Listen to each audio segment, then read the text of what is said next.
Ito po yung traditional shape. Lagayan ng mga asin. Lagayan ng asin, lagayan din ng bagong, yung fish sauce. Lagayan din pagkamalaki, lagayan din ng vinegar. Lagayan din ng tubig. Lagayan din ng native wine. Kaya tinawag kong traditional chef po ito. Ay ito po kasi yung mga ginagawa ng mga sinaunang Chinese dati. Ayan.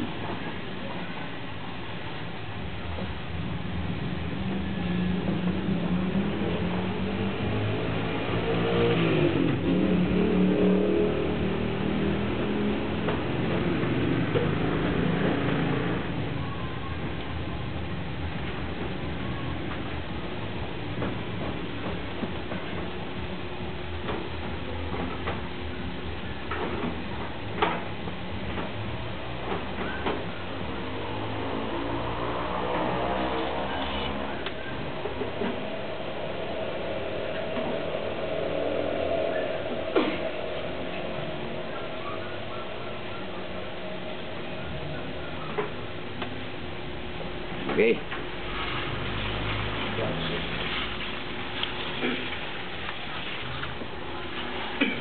Kalahing.